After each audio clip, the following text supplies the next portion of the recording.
بسم اللہ الرحمن الرحیم نحمدہ ونصلی علی رسولہ الکریم۔ ایک مولانا غلام حبیب صاحب رحمۃ اللہ علیہ ہوا کرتے تھے، چکوال کے بزرگ ہیں وہ، تو تشریف لاتے تھے حج کے لیے، عمرے کے لیے، اللہ سعادت نصیب کرتا رہتا تھا نا۔ تو ہمارے ایک دوست بھائی شمشیر تھے، جدہ میں رہتے تھے۔ بیت شمشیر جو جدہ میں تبلیغی بیوت میں سے مشہور بیت ہے، یہ سب سے پہلا گھر ہے جو لیا گیا تھا۔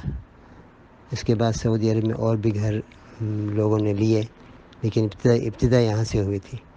تو بھائی شمشیر کے وہ شیخ تھے، تو ان کے گھر پہ تشریف لاتے تھے۔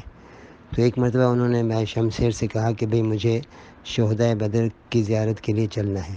عشاء کے بعد نکل پڑے۔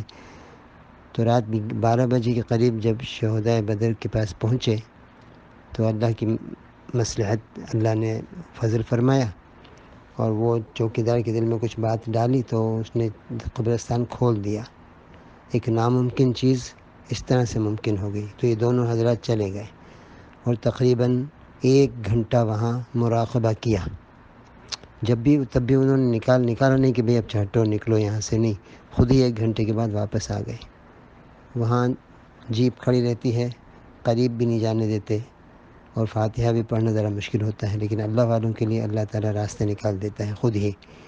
اور ان کے ایک شیخ تھے مولانا عبد المالک صاحب نقشبندی، غلام حبیب کے جی شیخ، مولانا غلام حبیب کے شیخ۔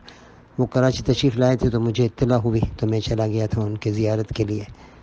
تو انہوں نے مجھے اپنے قریب بلایا، مجھ پر بہت بڑا احسان فرمایا اور میرے سینے کے بٹن کھلوائے اور اپنی شہادت کی انگلی سے میرے دل کو ایک پوائنٹ پر دبایا اور کہا یہ وہ نقطہ ہے جہاں سے دل اللہ اللہ بولتا رہتا ہے۔ بس یہ ان کا دل پر انگلی رکھ کے دبانا اور نقطے کو سمجھانا اور اللہ اللہ پڑھنا، یہ میرے لیے بہت زیادہ کافی تھا۔ پھر جب ان سے میں اجازت لے کر واپس آیا تو میری رات کی کیفیت میں آپ لوگوں کو نہیں بیان کر سکتا۔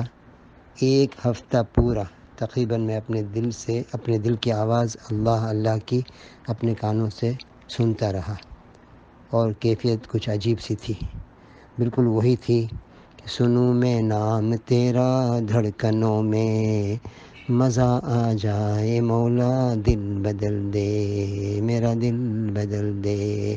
تو بس وہ کیفیت 1 ہفتے کے بعد پھر زائل ہو گئی، باقی نہیں رہی۔ اللہ کی مرضی، میرا اہمال تھا اس میں۔ لیکن میں یوں بتانا چاہتا ہوں کہ اللہ والوں کی صحبت سے تبدیلی آ جاتی ہے، اصلاح ہو جاتی ہے۔